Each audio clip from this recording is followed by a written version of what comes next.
ഞാനെന്നുള്ളത് ബന്തെടുക്കയിലെ ബേത്തലം എന്ന് പറഞ്ഞ സ്ഥലത്താണ് കേട്ടോ. ഞാനിവിടെ എത്തിയത് എൻ്റെ സുഹൃത്തായ അനീഷിൻ്റെ കണ്ടം കൃഷി എല്ലാവർക്കും പരിചയപ്പെടുത്താൻ വേണ്ടിയിട്ടാണ് കേട്ടോ.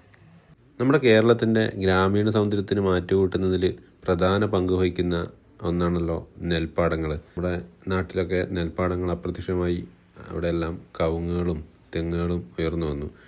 എങ്കിലും ഇപ്പോഴും ആ നാട്ടുപഴമയുടെ പച്ചപ്പ് അതുപോലെ കാത്തു സൂക്ഷിക്കുന്ന ഒരു നാടുണ്ട്, ബന്തെടുക്കയിലെ ബേത്തലം. ഇവിടെ പുതിയ കാലത്തെ ചെറുപ്പക്കാർക്കെല്ലാം മാതൃകയാക്കാവുന്ന ഒരു ചെറുപ്പക്കാരനുണ്ട്, നമ്മുടെ അനീഷ്. നെൽകൃഷി എന്ന മേഖലയിലെ കഷ്ടപ്പാടുകളും ബുദ്ധിമുട്ടുകളും എല്ലാം മനസ്സിലാക്കി അവയെല്ലാം ഒരു വെല്ലുവിളിയായിട്ട് സ്വീകരിച്ചുകൊണ്ട് ഈ പാടത്ത് കൃഷി ഇറക്കിയിരിക്കുകയാണ് അനീഷ്. കണ്ടത്തിൽ ഞാറ് നടുന്നതിന് മുൻപായിട്ട് ആദ്യം നിലമൊരുക്കണം. അതിനായിട്ട് ഇവിടെ യന്ത്രമാണ് ഉപയോഗിക്കുന്നത്. ടില്ലർ എന്ന ഈ യന്ത്രം ഉപയോഗിച്ചാണ് കണ്ടം മുഴുവനായും ഉഴുതുമറിക്കുന്നത്. കണ്ടത്തിലെ ചെളിയിൽ സുഗമമായിട്ട് പോകാൻ വേണ്ടിയിട്ടാട്ടോ ഇങ്ങനെയുള്ള ടയറുകൾ ഉപയോഗിക്കുന്നത്. ഒരു ബ്ലേഡ് കണക്കെയുള്ള ടയറുകളാണ് ഇതിന് ഉപയോഗിച്ചിട്ടുള്ളത്. അതുപോലെ ഇതിൻ്റെ അടിഭാഗത്താണ് ഉഴുതുമറിക്കുന്ന ആ ബ്ലേഡ് കറങ്ങുന്നത്, ഈ പെട്ടിയുടെ അടിഭാഗത്തായിട്ട്. ബേത്തലത്തെ പാടശേഖര സമിതിയുടെ ഉടമസ്ഥതയിലാണ് ഈ ടില്ലർ ഉള്ളത്. ഇവിടെ അടുത്തുള്ള കണ്ടങ്ങളിലെല്ലാം ഈ ടില്ലർ ഉപയോഗിച്ച് തന്നെയാണ് നിലം ഉഴുതുമറിക്കുന്നത്. ഉഴുതുമറിച്ച നിലത്തിൽ ഞാറ് നടാൻ പാകത്തിന് വെള്ളം നിലനിർത്തിയിട്ടുണ്ടാവും. ഇനിയാണ് നെൽകൃഷിയിലെ ഒരു പ്രധാന ഘട്ടമായ ഞാറ് നടീൽ. വിത്ത് പാകി നേരത്തെ മുളപ്പിച്ചു വെച്ച ഞാറ് പറിച്ചു മാറ്റി പ്രധാന കൃഷിയിടത്തിലേക്ക് നട്ടു വളർത്തുന്ന ഒരു പ്രക്രിയയാണ് ഞാറ് നടീൽ എന്നറിയപ്പെടുന്നത്. ഏകദേശം 20-25 ദിവസമായ ഞാറുകളാണ് പറിച്ചു മാറ്റി ഇതുപോലെ കണ്ടത്തിലേക്ക് നടുന്നത്. അങ്ങനെ എൻ്റെ ജീവിതത്തിൽ ആദ്യമായി ഞാനും ചേറിലിറങ്ങി ഞാറ് നടാൻ അവരോടൊപ്പം കൂടി. 3-4 ചെടികൾ എടുത്തിട്ടാണ് നമ്മൾ ഇങ്ങനെ ചെടിയിലേക്ക് നട്ടു കൊടുക്കുന്നത്. പ്രധാനമായും ശ്രദ്ധിക്കേണ്ട കാര്യം എന്താണെന്ന് വെച്ചാൽ അവ തമ്മിൽ ആവശ്യത്തിന് അകലം ഉണ്ടായിരിക്കണം എന്നുള്ളതാണ്. ഞാറ് നടുന്ന ഈ രീതി വഴി ഓരോ ചെടിക്കും വളരാൻ ആവശ്യമായ ഇടം ലഭിക്കുകയും ഞാറിനിടയിൽ വളർന്നു വരുന്ന കളകൾ എളുപ്പത്തിൽ നമുക്ക് പറിച്ചു മാറ്റാനും സാധിക്കുന്നു. ഞാറ് നടുന്ന ഈ കഷ്ടപ്പാട് അറിയാതിരിക്കാൻ വേണ്ടിയിട്ട് അവർ നല്ല മനോഹരമായ തുളു ഭാഷയിലുള്ള ഒരു നാട്ടിപ്പാട്ടൊക്കെ പാടിക്കൊണ്ടാണ് കേട്ടോ നടുന്നത്.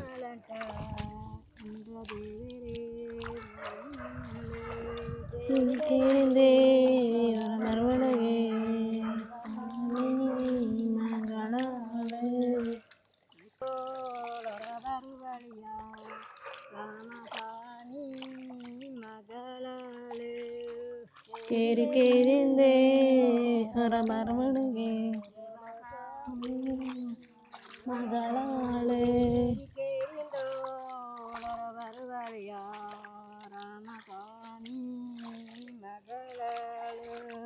കേരി കേരിന്തേ മറുപടുകേ രാമസ്വാമി മകളാള്.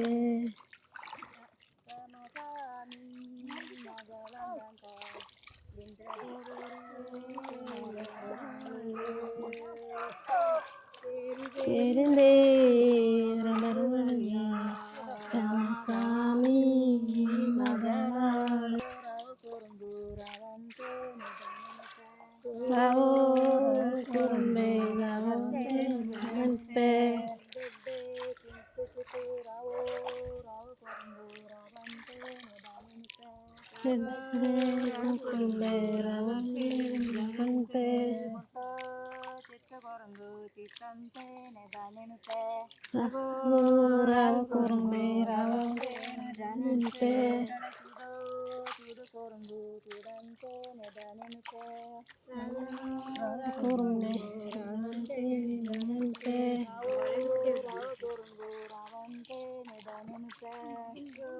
ദിവസം വേണം വിത്ത് പാകിയിട്ട്.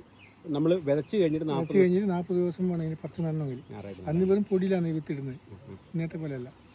ഈ വിത്ത് നമുക്ക് സർക്കാർ അങ്ങനെ തരുവാണ്, കൃഷി ഭവൻ മുഖേന തന്നെ കിട്ടുന്നത്. അത് ഒരു ഏക്കറിന് 1 സെൻറ്റിന് 3 കിലോൻ്റെ കണക്കിന് കൊടുക്കുക. ഒരു ഏക്കറിന് 30-33 കിലോ ഉണ്ടാവും ഏകദേശം. നമുക്ക് നെല്ല് ആയി കഴിഞ്ഞാൽ ഇപ്പം കിളികളുടെ എല്ലാം ശല്യം ഉണ്ടാവില്ലേ?